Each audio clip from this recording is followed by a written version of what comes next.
It was supposed to be the picture of suburban happiness. In the quiet, fast-growing town of Silverdale, Colorado, nestled against the endless plains, the Holloway family looked like the ideal neighbors. Maya Holloway, 34 years old, was a mother devoted to her two little girls, Bella, age 4, and Sophie, age 3. She was vibrant, outspoken, and had built a modest online following sharing her journey as a mom and entrepreneur.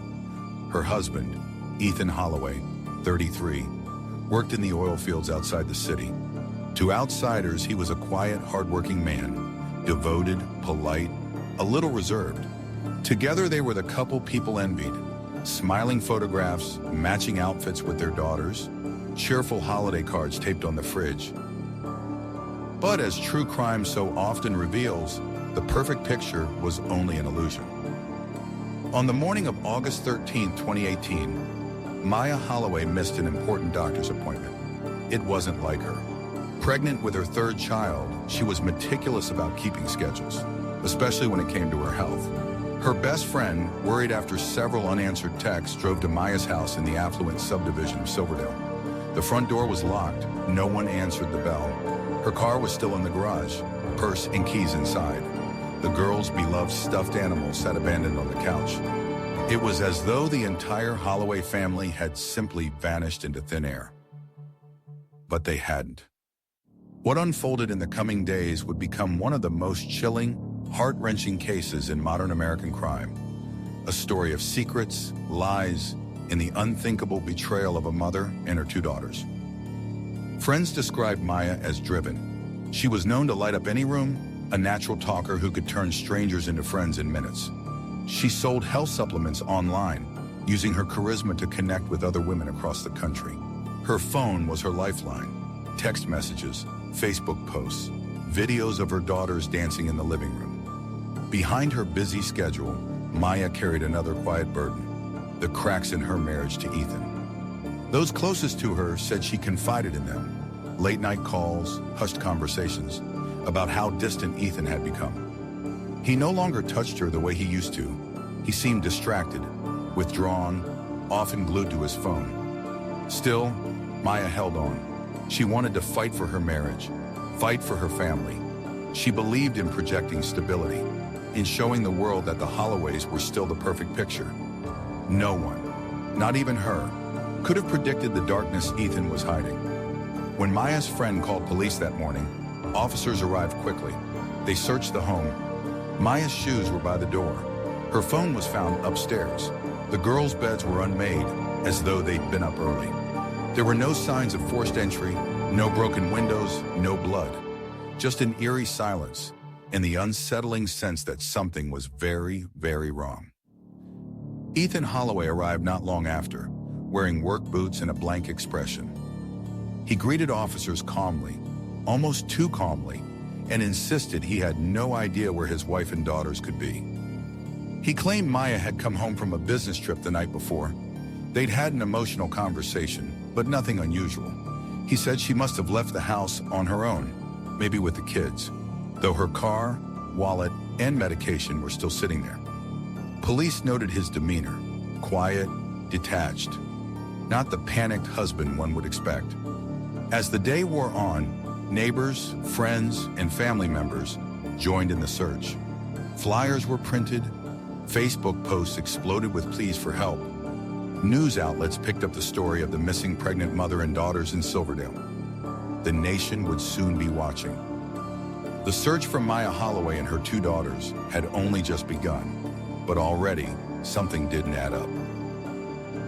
By that evening, the Holloway home became the center of a media storm. Camera crews parked along the quiet suburban street.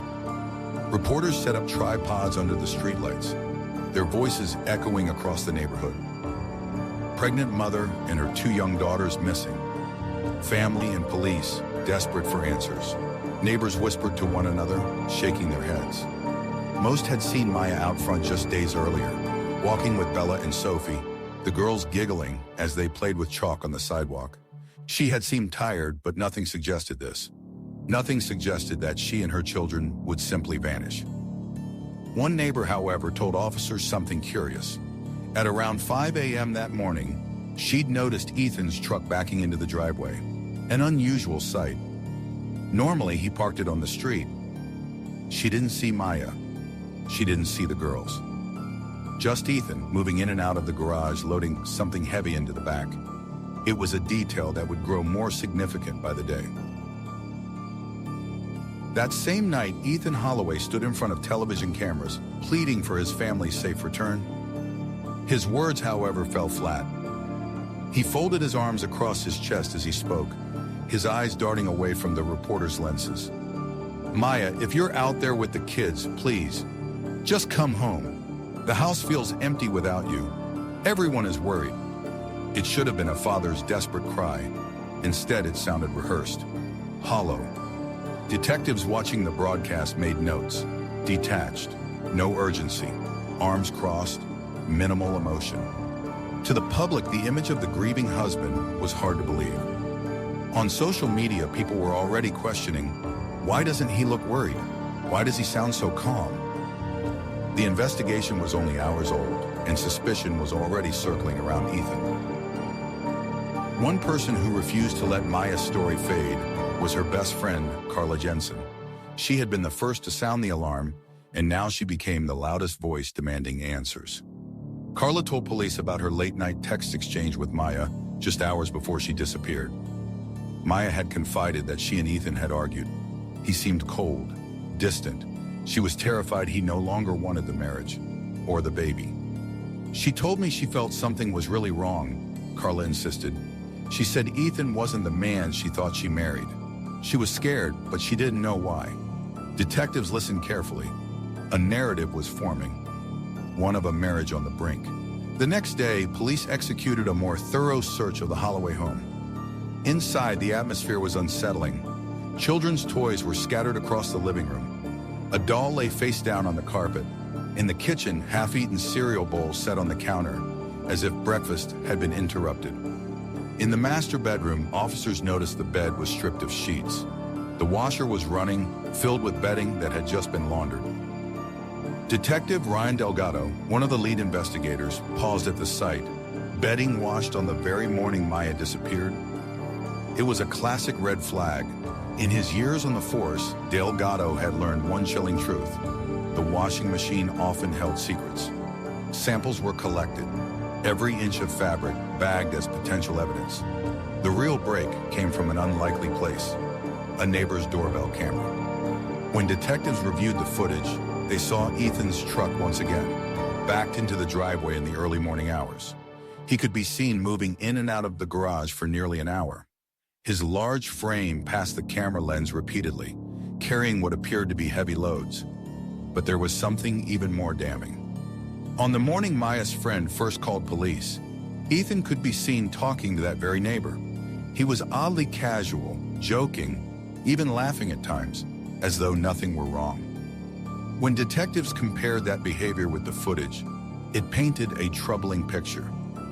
Ethan was not a man frantically searching for his missing wife and children. He was a man who appeared to be hiding something.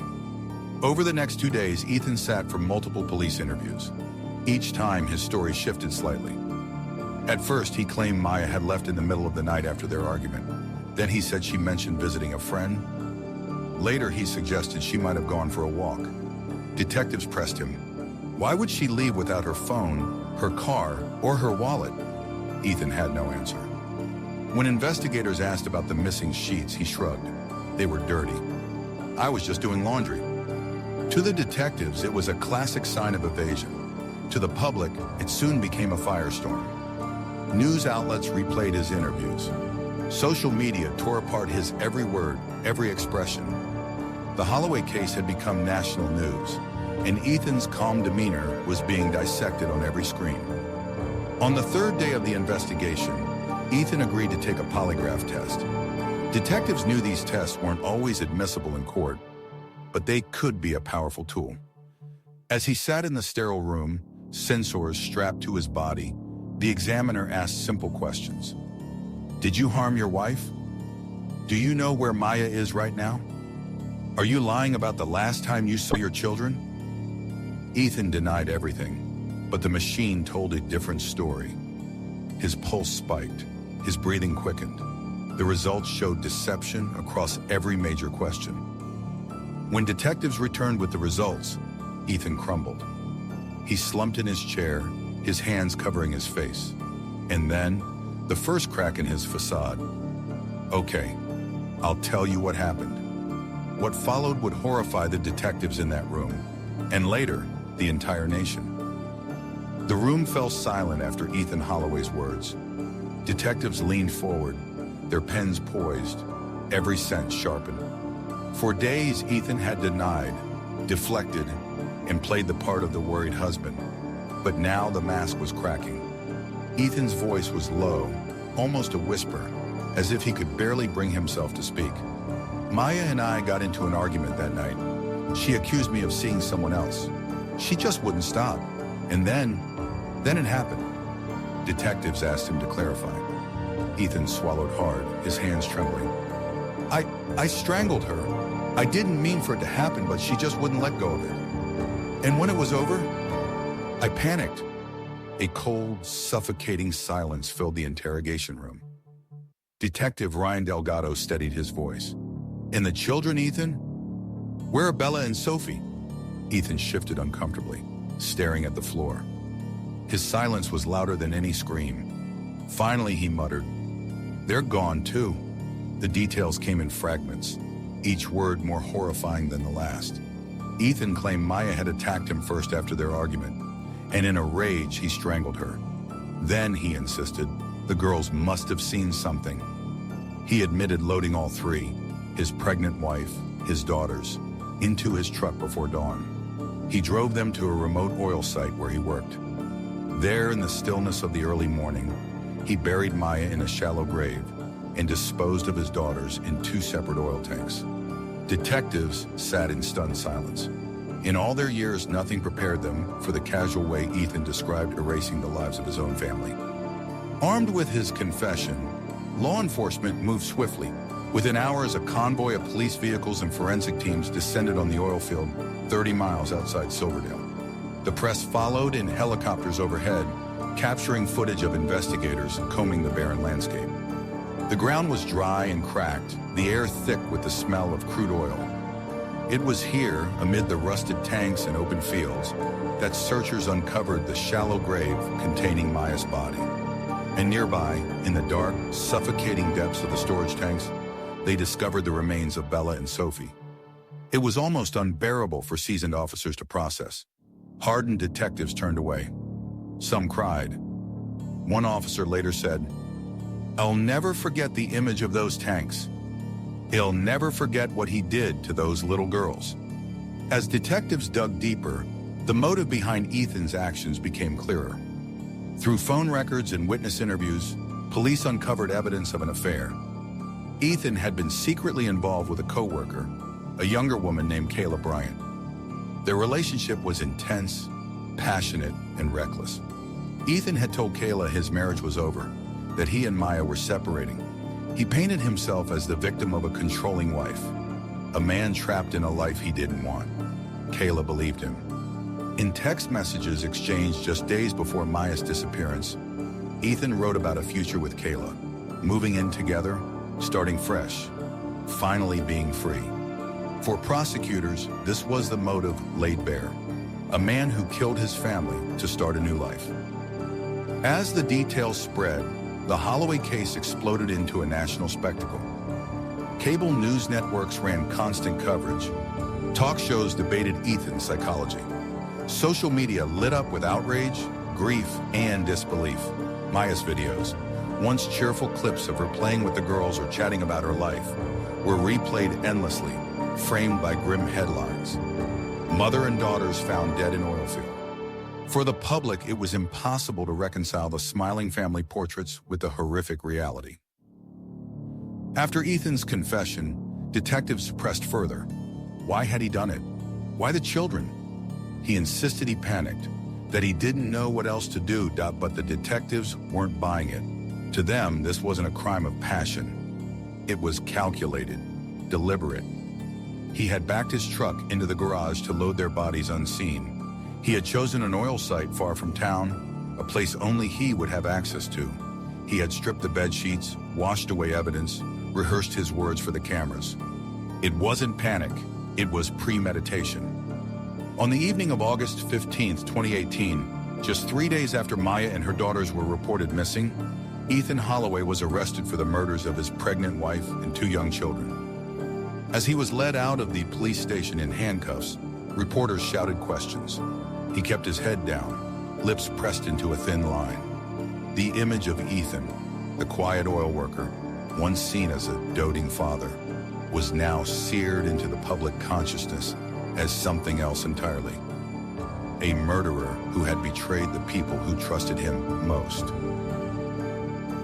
The discovery of the Holloway family's fate sent shockwaves across the country. Candlelight vigils were held in Silverdale. Strangers left flowers and stuffed animals outside the Holloway home. Online, thousands of people who had followed Maya's videos mourned her loss as if they'd known her personally.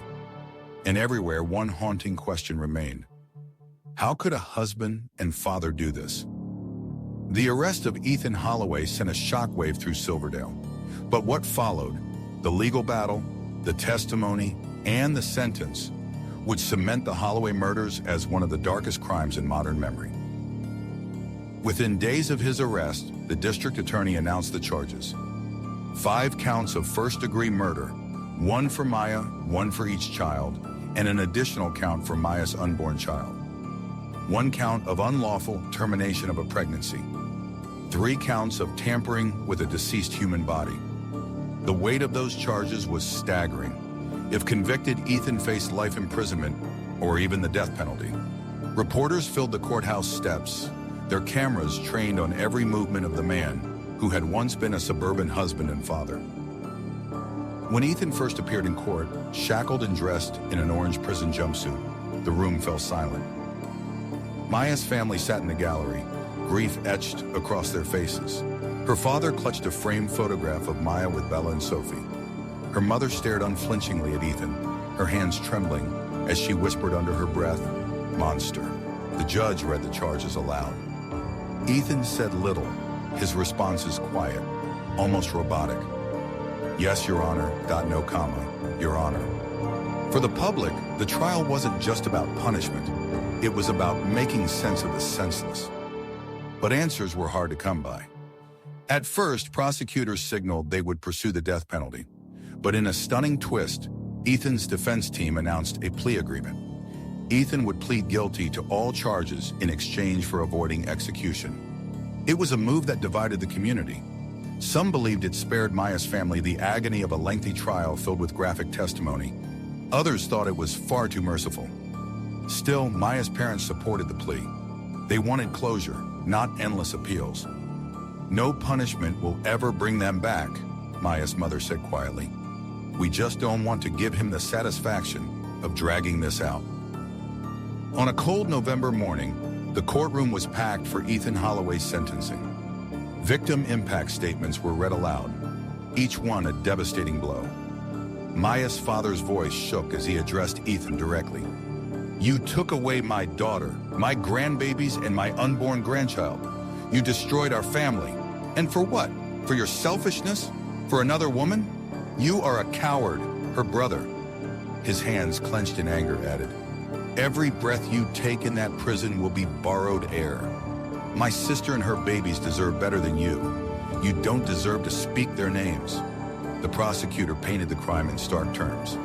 A calculated plan. The betrayal of trust. The cold disposal of his daughters in oil tanks. When it was Ethan's turn to speak, he barely lifted his head. His words were flat, hollow. "I'm sorry." The room erupted with muffled gasps and sobs.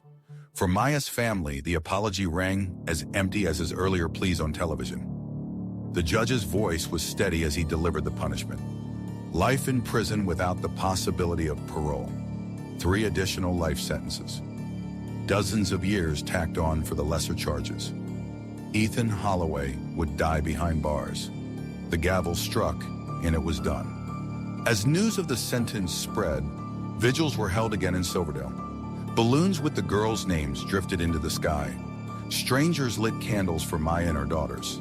The case had become more than a tragedy.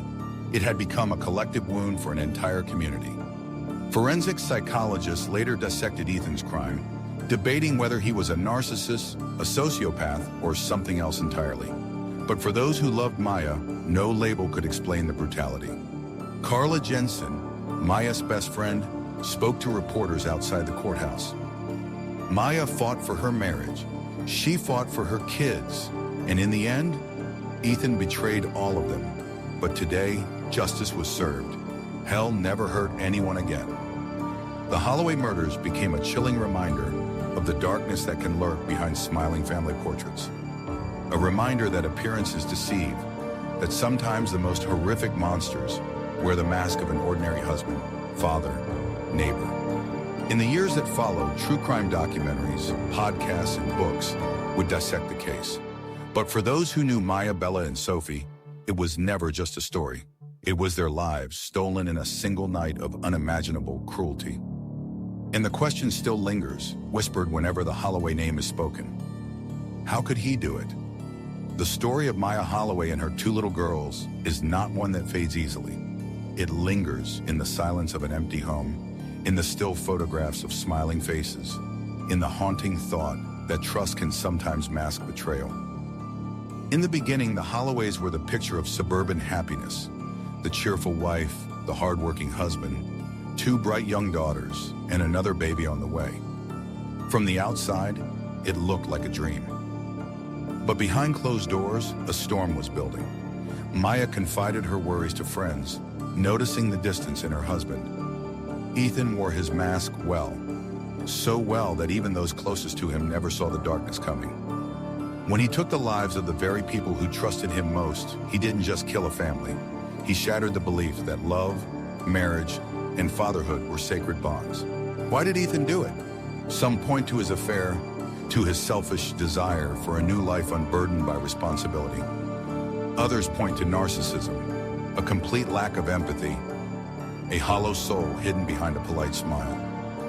But in the end, no psychological profile, no expert analysis, no courtroom testimony can ever fully answer that question, because no answer could ever justify what happened to Maya, Bella, Sophie, and the unborn child they called Nico. True crime stories like this one remind us of a chilling truth. Evil doesn't always appear in the shadows. Sometimes it sits across the dinner table. Sometimes it greets you with a polite smile, waves from the driveway, or posts a picture-perfect family portrait online. It's a reminder that we cannot always see the cracks until it's too late. It's a reminder to listen when friends and loved ones cry for help. And it's a reminder of the fragility of trust. Maya's story has been told and retold, not just as a tale of tragedy, but as a warning. Her friends and family continue to honor her memory, keeping alive the light she brought into every room. Her daughters, Bella and Sophie, are remembered for their laughter, their joy, and the innocence stolen from them too soon. In the end, their legacy is not defined by the man who took their lives. It's defined by the love they left behind, love that continues to echo in the hearts of those who knew them, and even those who only came to know them after their deaths. The Holloway murders shook a nation, and as with many true crime stories, they leave us with more questions than answers. What makes a husband, a father, a man, commit the ultimate betrayal? How do we reconcile the face of a family man with the reality of a killer? Perhaps we never truly can. Perhaps that's why this case haunts us, because it forces us to stare into a darkness we'd rather not believe exists. If you found this story compelling, don't forget to subscribe to Criminal Minds Archives for more real-life true crime stories told with honesty and depth. And remember, behind every headline is a family, a tragedy, and a story that deserves to be told.